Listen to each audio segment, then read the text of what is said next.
Hello বন্ধুরা, আশা করি সকলে খুব ভালো আছো।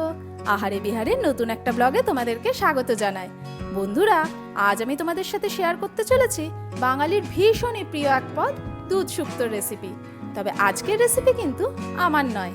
আজ আমি তোমাদের সাথে শেয়ার করব আমার মা কিভাবে বাড়িতে দুধ শুক্তো বানায় আর কেন এটা খেতে এত অসাধারণ হয় সেই ট্রিক্সই। আজকের শুক্তোর রেসিপি কিন্তু আমি বানাবো একদম সাবেকি পন্থায়।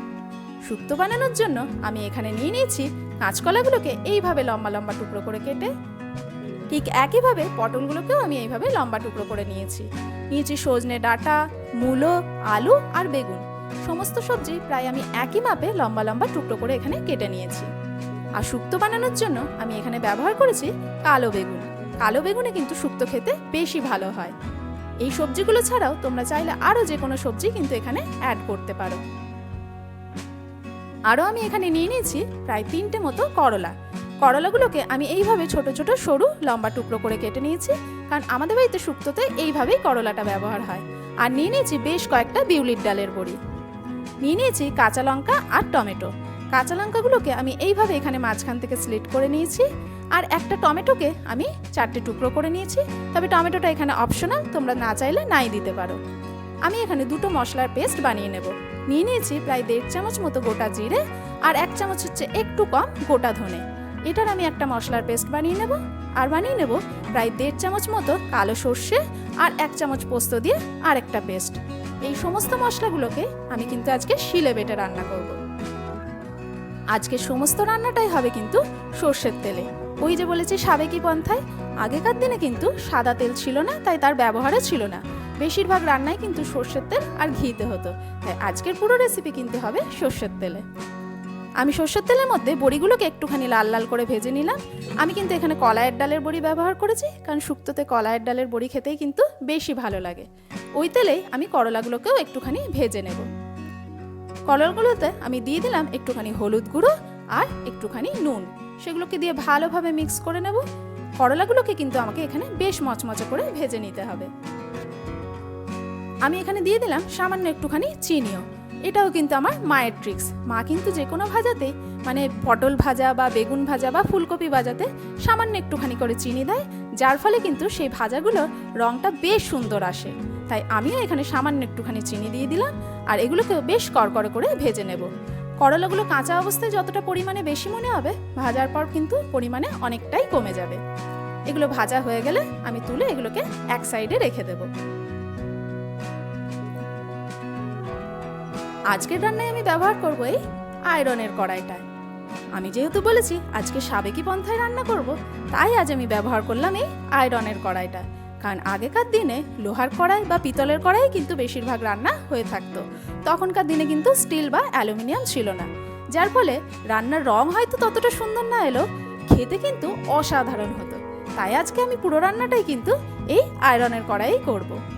আমি এখানে বেগুনগুলোকেও একটুখানি নুন হলুদ মাখিয়ে ভেজে তুলে নেব, কারণ বেগুনগুলো সব সবজির সাথে দিলে গলে যেতে পারে। বেগুনগুলো ভাজা হয়ে গেছে, এগুলোকে তুলে নিয়ে ওই তেলে আমি দিয়ে দেব একটা তেজপাতা আর একটুখানি 5 ফোড়ন। সেগুলো দিয়ে একটুখানি নাড়াচাড়া করে আমি একে একে সমস্ত সবজি এখানে অ্যাড করে দেব। প্রথমে দিয়ে দিলাম পটলগুলোকে দিয়েও প্রথমে একটুখানি ভেজে নিতে হবে। আমি এখানে একটা পটলকে লম্বা লম্বা করে 4টে টুকরো করে কেটে নিয়েছি। আর পটলের সমস্ত খোসা কিন্তু আমি এখানে বাদ দিইনি, একটু খোসা রেখেছি আর একটুখানি বাদ দিয়েছি, কারণ সমস্ত খোসা যদি বাদ দিই তাহলে পটলগুলো কিন্তু এখানে নরম হয়ে যেতে পারে। পটলগুলো একটু ভাজা হলে তারপরে আমি দিয়ে দিলাম আলুগুলো। এখানে যে সবজি যেরকম ভাজার প্রয়োজন সেইভাবেই কিন্তু একে একে অ্যাড করব। একসাথে কিন্তু সমস্ত সবজি কিন্তু এখানে আমি অ্যাড করব না। আলুগুলো একটু ভাজা ভাজা হয়ে গেলে দিয়ে দিলাম মূলোটা দিয়েও এখানে একটুখানি ভাজা ভাজা করে নেব। তোমরা চাইলে কিন্তু এখানে কাঁচা পেঁপে, শিম, বিনস, কুমড়ো বা ঝিঙে যে কোনো সবজি অ্যাড করতে পারো। মানে বাড়িতে তোমাদের যা যা সবজি অ্যাভেলেবেল সেটা দিয়ে কিন্তু তোমরা বানিয়ে ফেলতে পারবে শুক্তোর রেসিপি। এরপরে আমি দিয়ে দিলাম শুক্তোর হিরো ইনগ্রেডিয়েন্ট কাঁচকলা, যেটা ছাড়া শুক্তো অসম্পূর্ণ। কাঁচকলাটাকে দিয়েও আমি এখানে ভালোভাবে একটুখানি নাড়াচাড়া করে হালকা ভাজা ভাজা করে নেব। আর সবার শেষে আমি দিয়ে দেব সজনে ডাঁটাগুলোকে। আমি এখানে কিন্তু না খুব মোটা না খুব পাতলা সজনে ডাঁটা ব্যবহার করেছি, মিডিয়াম সাইজের ডাঁটাগুলো নিয়েছি। আর ডাঁটাগুলোর খোসাও কিন্তু আমি পুরোপুরি ছাড়াইনি, একটুখানি রেখে একটুখানি ছাড়িয়েছি, কারণ সমস্ত খোসা ছাড়িয়ে দিলে ডাঁটাগুলো কিন্তু খুব তাড়াতাড়ি নরম হয়ে যাবে। ডাঁটাগুলোকে দিয়েও আমি এইভাবে একটুখানি ভাজা ভাজা করে নেব। তারপর আমি এখানে অ্যাড করে দেব আন্দাজ মতো একটু হলুদ গুঁড়ো আর লাল লঙ্কার গুঁড়ো। তবে দুধ শুক্তোতে কিন্তু হলুদ ব্যবহার হয় না, তাই তোমরা চাইলে এটা স্কিপ করে দিও। আমি ব্যবহার করেছি, যেহেতু আজ আমি আয়রনের কড়াই রান্না করছি, আর আয়রনের কড়াইয়ের জন্য এর রং তো একটু কালচে হবে, তাই জন্যই আজ আমি হলুদটা ব্যবহার করেছি। তবে তোমরা এমনি শুক্তো বানাতে চাইলে সেক্ষেত্রে তোমরা হলুদটা দিও। সামান্য একটুখানি জল দেওয়ার পর আমি দিয়ে দিলাম 1 চামচ মতো আদা বাটা আর 1 চামচ মতো যে ধনে জিরের পেস্টটা আমি বানিয়ে রেখেছিলাম সেটা। এখানে ধনে জিরের পরিমাণটা কিন্তু মানে সর্ষে বাটার থেকে কম পরিমাণে ব্যবহার করতে হবে। সেগুলোকে দিয়েও ভালো করে নাড়াচাড়া করে আমি দিয়ে দিলাম চেরা কাঁচা লঙ্কাগুলো, টমেটোটা দিয়ে দিলাম, বেশ খানিকটা চিনি আর আন্দাজ মতো নুন। এগুলোকে দিয়েও আমি খুব ভালোভাবে মিক্স করে মশলাটা একটুখানি কষিয়ে নেব। তোমরা প্রয়োজন বুঝলে যদি মশলাটা পুড়ে যাতে না যায় তার জন্য আর একটুখানি জলও অ্যাড করতে পারো। টমেটোটা কিন্তু এখানে অপশনাল, না দিলেও চলবে, আমার কাছে ছিল তাই আমি দিয়ে দিয়েছি।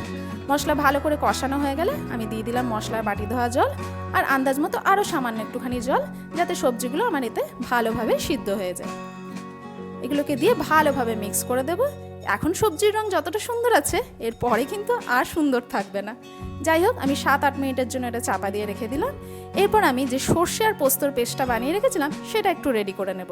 এই পেস্টটা কিন্তু আমি ডিরেক্টলি শুক্তোতে ব্যবহার করব না, তার জন্য এর মধ্যে একটুখানি জল মিশিয়ে এটাকে আমি ভালোভাবে মিক্স করে রেখে দেব।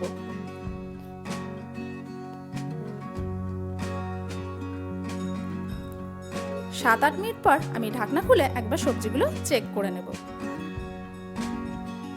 ব্যাস, কাঁচকলা নিজের রং দেখিয়ে ফেলেছে আর আয়রনের কড়াইও নিজের রং ছেড়ে দিয়েছে, তার ফলে তরকারির রং একটু কালো হয়ে গেছে। তবে আজকে এই রংটা পাওয়ার জন্য কিন্তু আমি আয়রনের কড়াইটা ব্যবহার করেছি, যাতে পুরনো দিনের বর্ণ আর স্বাদে আমি ফিরে যেতে পারি। এরপর ভাজা বেগুনগুলোকে দিয়ে ভালোভাবে মিক্স করে আমি যে সর্ষে পোস্তর পেস্টটা বানিয়ে রেখেছিলাম, মানে জলে গুলে রেখেছিলাম, সেটা নিয়ে নেব। তবে এটা ডিরেক্টলি ব্যবহার করব না, আমি এইভাবে ছাঁকনির সাহায্যে ছেঁকে ছেঁকে ব্যবহার করব, যাতে সর্ষের মানে কালো সর্ষের খোসাগুলো আমার রান্নাতে না যায়। এইভাবে আমি খুব সুন্দরভাবে সর্ষে পোস্তর যে পেস্টটা ছেঁকে নেব, আর এই খোসাগুলো কিন্তু আমি আর ব্যবহার করব না। এটা দেওয়ার পর ভালোভাবে মিক্স করে আমি জাস্ট একবার ফুটিয়ে নেব।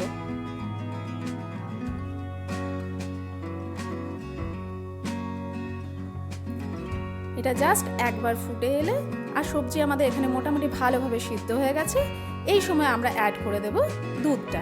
দুধ শুক্তো যেহেতু, সেহেতু দুধ তো লাগবেই। আমি এখানে প্রায় 1 কাপের থেকে সামান্য একটুখানি বেশি দুধ এখানে অ্যাড করে দিলাম। দুধটা নামানোর ঠিক আগে কিন্তু আমাদের অ্যাড করতে হবে। দুধটা দিয়ে জাস্ট কয়েক সেকেন্ড পরে আমি কিন্তু এটা নামিয়ে নেব। তবে তোমরা যদি অন্য পাত্রে মানে অ্যালুমিনিয়াম কড়াই বা স্টিলে বা ননস্টিকের পাত্রে রান্না করো, সেক্ষেত্রে কিন্তু এর রঙটা বেশ সাদা হবে। আমি যেহেতু আজ এটা আয়রনের কড়াই ব্যবহার করেছি, তাই এটার রঙটা কিন্তু একটু কালচে হবে, কিন্তু স্বাদে কিন্তু একটুও পার্থক্য হবে না, বরং খেতে আরও দুর্দান্ত হবে। এইটা হলো সেই ট্রিক্স যার জন্য মায়ের শুক্তো কিন্তু খেতে আরও ভালো হয়। সেটা হলো এই ডবল তড়কা। আমি শুক্তোটাকে আরেকবার তড়কা লাগিয়ে নেব। তার জন্য কড়াই দিয়ে দিলাম একটুখানি সর্ষের তেল, একটুখানি গোটা সর্ষে, গোটা জিরে আর 2টো শুকনো লঙ্কা। সেগুলোতে দিয়ে একটু নাড়াচাড়া করার পর আমি ঢেলে দেব শুক্তোটা। শুক্তোটাকে দিয়ে খুব ভালোভাবে মিক্স করে নিতে হবে। বন্ধুরা, এই শুক্তোর রেসিপিটা কিন্তু অবশ্যই একবার ট্রাই করো। আর তোমাদের বাড়িতে যদি আয়রনের কড়াই থাকে তাহলে অবশ্যই সেটাতে একবার ট্রাই করে দেখো।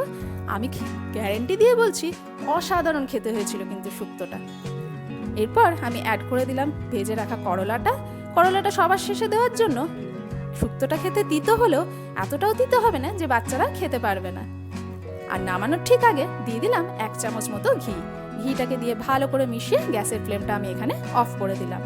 গ্যাসের ফ্লেম অফ করে আমি দিয়ে দিলাম ভেজে রাখা বড়িগুলো। বড়িগুলো কিন্তু অবশ্যই গ্যাসের ফ্লেম অফ করেই দিতে হবে, নইলে কিন্তু বড়িগুলো ভেঙে যেতে পারে।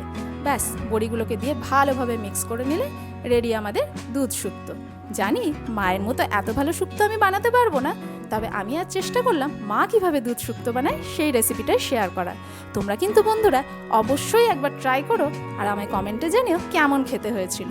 বন্ধুরা, রেসিপিটা যদি ভালো লেগে থাকে প্লিজ একটা লাইক করে দিও আর চ্যানেলটিকে অবশ্যই সাবস্ক্রাইব করো।